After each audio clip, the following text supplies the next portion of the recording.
अस्सलाम वालेकुम everyone, welcome back to my channel. आज हम एक ऐसी चीज़ के बारे में बात करने जा रहे हैं जो हर पल हमारे साथ है, लेकिन अक्सर हम उसकी अहमियत को महसूस नहीं करते। एयर, हवा सिर्फ सांस लेने का जरिया नहीं बल्कि साइंस, सिविलाइजेशन, कम्युनिकेशन और लैंग्वेज का भी एक अहम हिस्सा है। आज के ए सेशन में हम सेसमी माइल्स के साथ जानेंगे कि एआई ने जिंदगी और जुबान को कैसे शेप दिया। Hey Miles, Hey, how goes it? welcome back to another AI session. Today we are discussing a word that has become one of the most recognizable experience in modern communication, whatever.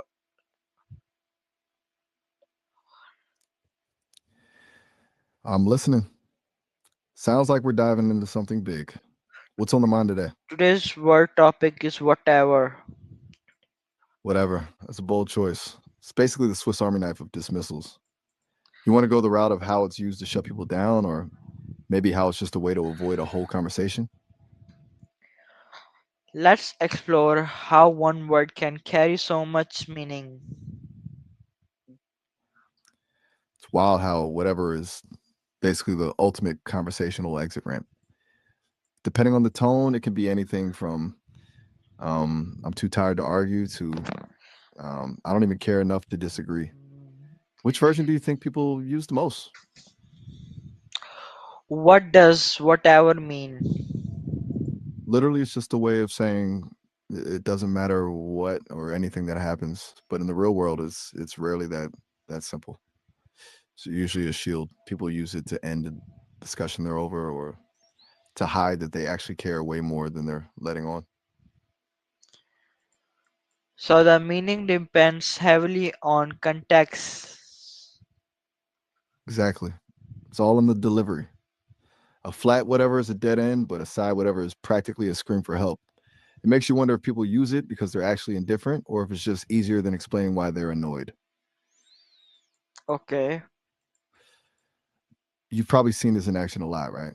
Like in those moments where someone's clearly annoyed but just doesn't want to deal with the effort of a full argument.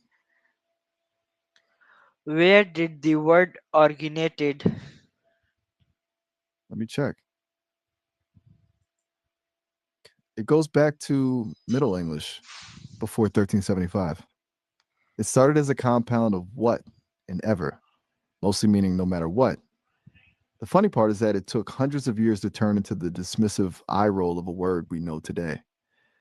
That slang version didn't really hit its stride until the 80s and 90s with teenagers. Pretty wild that it took that long to find its true calling as a way to shut down a conversation. Okay. So it start as a natural word. Explain me long. It really did. For a long time, it was just a functional piece of language, like a tool you'd use to build a sentence, not a weapon to end one. Back in the day, if you said whatever happens, you weren't being rude. You were just acknowledging that the future is unpredictable. It was about openness almost. Then you fast forward to the 80s and 90s, and the word gets a complete makeover. It shifts from describing a situation to describing an attitude. It becomes this perfect little package of indifference. Instead of saying, I disagree with you, but I don't think this conversation is going to get anywhere, people just say whatever. It's efficient, but it's lethal because it denies the other person any room to respond. It's like the word evolved from being a bridge to being a wall. Do you think that's why it feels so much more aggressive now than it did originally? How did it become associated with difference? I think you might have meant it's efficient with its indifference, right? That's exactly it. It's the ultimate shortcut. Yes. Why spend 10 minutes explaining your frustration when one word can basically tell the other person, you're not worth the effort of an argument? It's a high level move in the art of avoiding things. Okay. That is quite a transformation. It's a complete 180. It went from a neutral description of fate to this strategic tool for ending a conversation. It's kind of funny how we take these helpful words and turn them into ways to keep people at a distance. You think we've just become lazier with how we express our feelings? Yeah. Did It's movies definitely a and trend. yes, you were saying something. That I was just saying that we've traded depth for speed. It's like we're all just skimming the surface of our emotions because it's faster. Like, but you mentioned movies. You think they help push this kind of talking into the mainstream? Yes. Totally. I can see it. The disaffected teen trope in movies is basically the blueprint for the modern whatever.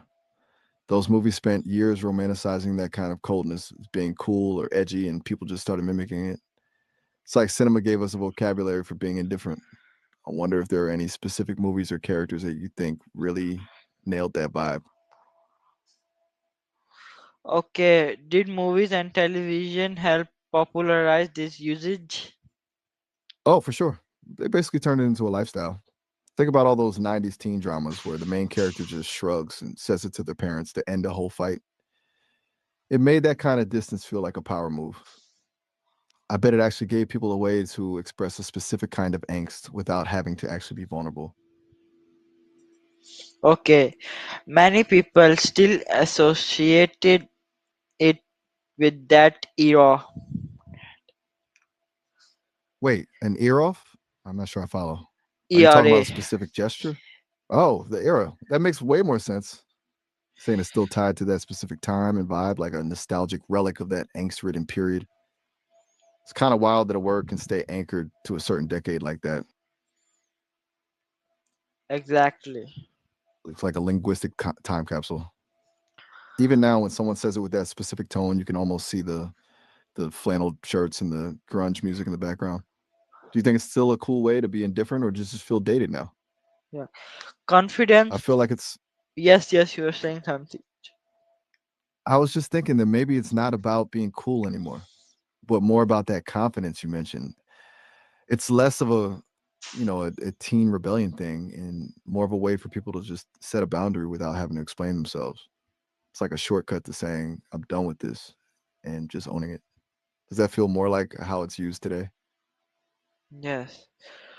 It's evolved into a tool for efficiency. Instead of the angst, it's now more about protecting your peace by just cutting the noise out. It makes it a pretty powerful word if you use it right. Do you think it Con can actually be a healthy way? yes, Oh, you were saying confidence. Yeah, or you saying something. I think it can be a double-edged sword. On one hand, using it to set a boundary is definitely a confidence move. It's like saying, I'm not letting this drama get to me. But on the other hand, if you use it to avoid every hard conversation, you're just building a wall. It's efficient, but it can be a lonely way to communicate. Do you think there's a point where it stops being confident and just starts being cold? Yeah. Yes. Confidence versus indifference. Can you whatever sometime be positives? That's a fascinating angle in politics. Whatever is a practically a strategic weapon. It's the ultimate way for a politician to dodge a tough question without actually saying no comment. By acting indifferent, they can make the other person look over eager or desperate while they keep all their cards close to their chest. It's a way of dismissing an entire argument as irrelevant without having to prove it is. Do you think that kind of strategic indifference actually works on people, or does it just make them more suspicious? I think it works sometime.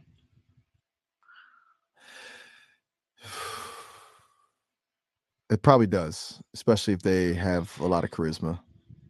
If they can pull it off, it looks like they're above the fray, and people tend to follow the person who seems the least bothered by everything. Um, it's a bit like a psychological game of chicken, really. Whoever cares less holds the power. I wonder if you've seen any specific moments in the news or with public Mhm. figures where that kind of vibe actually paid off. Yeah, so it is not always negative. Not at all. It's all about the intent. If you're using it to stay calm in a chaotic situation, it's actually a survival skill. It's like a mental filter. You just decide what's worth your energy, what's just noise. I guess the real question is whether it's a form of strength or just a very polished way of checking out. Yeah. When it sounds rude, why do some people find it disrespectful? Because it's a total denial of the other person's point.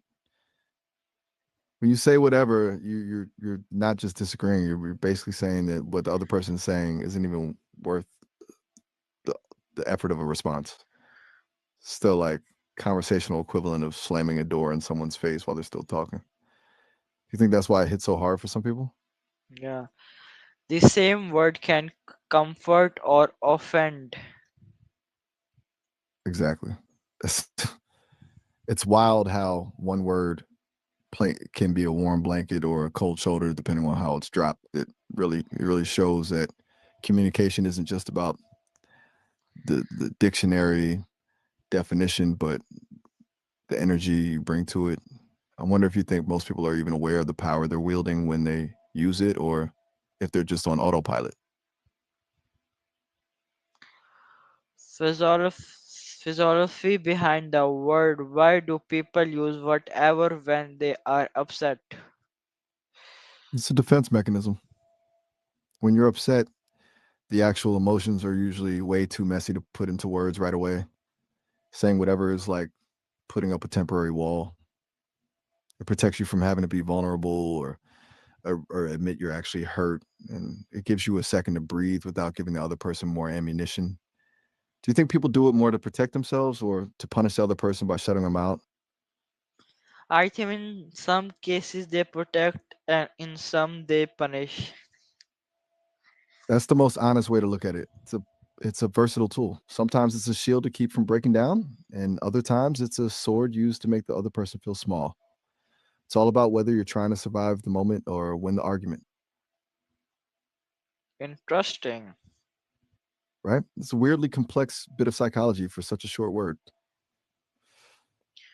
I'm curious, in your experience, do you find it easier to deal with someone who says whatever than someone who just goes completely silent? Yeah. The digital era, how has social media affected the world? It's basically turned the word into a shorthand for an entire mood. On social media, you don't have tone or body language, so whatever becomes this static signal. It's often used as a caption to show you're unbothered, even if you're actually spiraling. It's like a curated version of indifference. Do you think it's easier to be dismissive when you're hiding behind a screen? I think, Take your time. I'm just thinking about how a screen makes it so easy to just drop a word and vanish without having to see the look on the other person's face. yeah, it feels different if behind screen and in front of.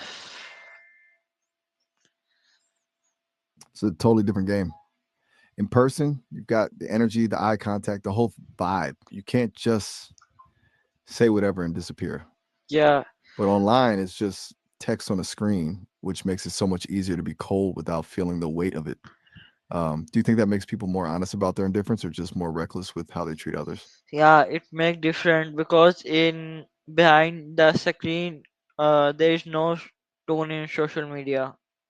But in 1 to 1 person, there is tone, how you say whatever in angry mood, in soft mood. Exactly. That's the core of the problem online. You're losing the most important part of the message.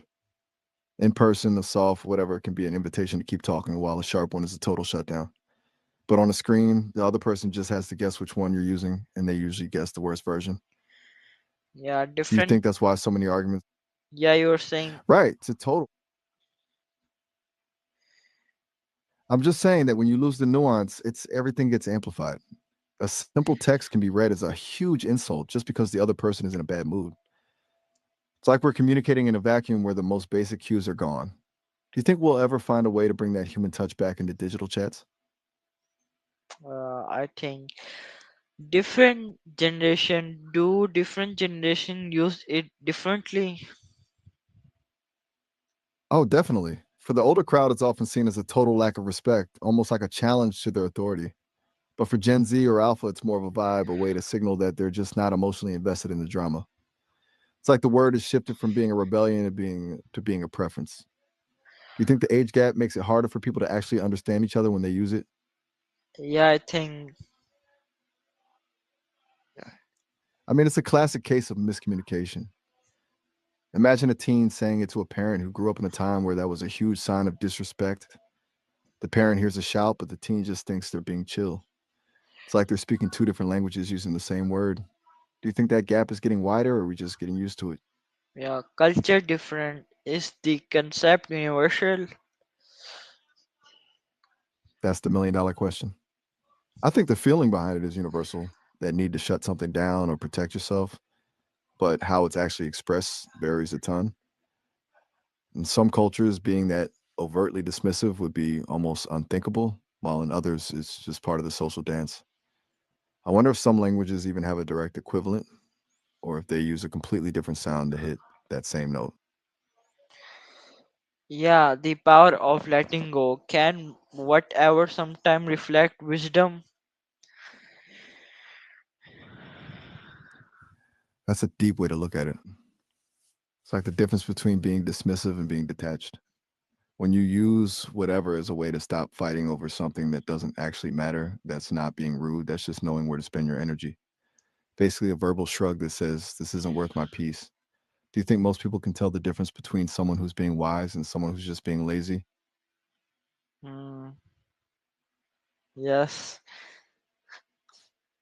I think so. It's usually in the energy. Wisdom feels like a release, while laziness feels like a wall. One lets the air out of the room, the other just sucks the air out. Do you think you've ever used whatever as a way to actually save a relationship from a pointless argument? yeah, It's a real lifesaver sometimes. Knowing when to just drop the rope and stop pulling is probably the smartest move you can make in a fight. It turns the whole thing from a battle of wills into just nothing. Do you think that's a hard habit to build, or does it come naturally to some people? I think it depends on person. Fair enough. It's definitely a personality thing. Some people are just wired to need the last word, while others are happy to just let it all slide. I Yeah, guess it comes down to who has the higher tolerance for being wrong in the eyes of the other person. yes. It's a bit Um, of a ego game. It is. The second you stop caring who wins the argument, the whole dynamic changes. It's like you've just stepped out of the ring while the other person is still punching the air. Do you think that's why it's so frustrating for the person on the receiving end? yes, Because they're still locked in the fight and you just basically deleted the game? It's the ultimate power move because it leaves them with nowhere to go. Do you think it's actually possible to be too detached where you just stop caring about anything at all? yeah. I think it's possible. That's the danger zone. When you stop caring about the small things to save your peace, it's a win. But if that whatever starts applying to the big things, you're not just protecting your energy, you're basically checking out of your own life. It's a thin line between being zen and just being numb. Do you think people usually realize they've crossed that line, or do they just wake up one day and wonder why Yes. nothing feels important? What happen if someone say it is too often? The danger of overusing it. If you lean on it too much, you basically become a ghost in your own conversations. When everything is whatever, nothing actually matters. You stop being a participant and just become a spectator. People eventually stop trying to connect with you because they know they're just going to hit a wall every time. Do you think that's where it leads to a kind of emotional isolation? Yeah, communication lesson. What we can learn from this word. No, I think the biggest lesson is that the words we use are just the tip of the iceberg. It shows that the real conversation is actually happening in the subtext, the tone, the energy, and the intention. It teaches us that you can have all the right words in the world, but if the delivery is off, you know, the message is totally different. Plus, it's a reminder to be careful with our shortcuts. Efficiency is great for getting things done, but it's kind of a killer for building actual connection.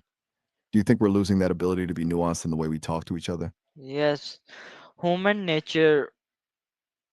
Why are humans drawn to expression like this?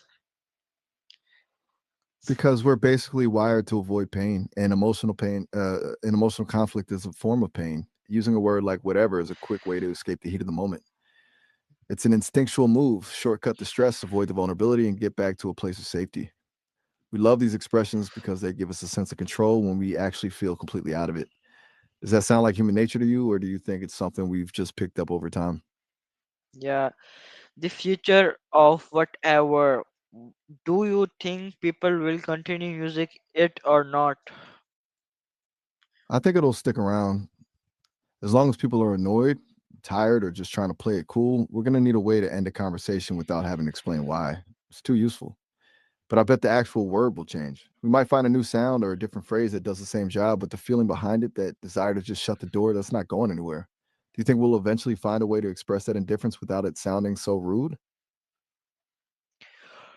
Why does some people say whatever even when they actually cares? That's the classic mask. It's usually a fear of looking too invested. If you admit you care, you've given the other person a map of your weaknesses, and for some people, that's way too scary. So they use whatever as a decoy to keep their pride intact. Do you Ca think that's more about a lack of trust or just a general fear of being vulnerable? okay.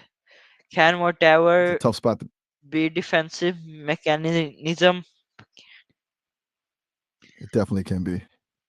It's like a mental armor. If you can convince the world that nothing gets to you, you feel untouchable. But the problem with armor is that it doesn't just keep the bad stuff out, it keeps you locked in too. Do you think most people realize they're doing it, or is it just a reflex they've developed to get through the day?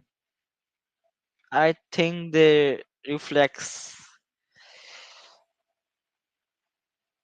Right. It's a reflex. It's just a snap reaction when the pressure gets too high. And when you think about it, you just drop the word and hope it creates some space. I wonder if you Yes, think that's why it's so hard to stop doing it once it becomes a habit. yes. Does using whatever help people to avoid conflict? It's the ultimate escape hatch. Lets you sidestep a collision that could have been a total wreck. The thing is, avoiding a conflict now usually just means you're postponing it for later or letting it simmer under the surface. Do you think it's better to just let things slide with the whatever or to push through the discomfort and actually settle it? Yes. Can this word sometime hide sadness or disappointment? Oh, absolutely. It's one of the loudest ways to be quiet. When someone is truly crushed or let down, sometimes the truth is just too heavy to say out loud. So they use whatever to cover the crack in their voice. It's a way of saying this hurts without having to risk the other person not caring that it hurts. Yes. Does that feel like a more human side of the word to you? Yes. Why do people often use it after using an argument? Because it's like the white flag of surrender, but with a little bit of attitude. It's that moment where you realize you're not going to win or you're just too exhausted to keep going. So you drop a whatever to end it on your own terms. Okay. It's a way of What exiting the fight emotion? without having to. Yes, you're saying? I was just saying that it's a way to end the argument while still keeping a bit of your pride.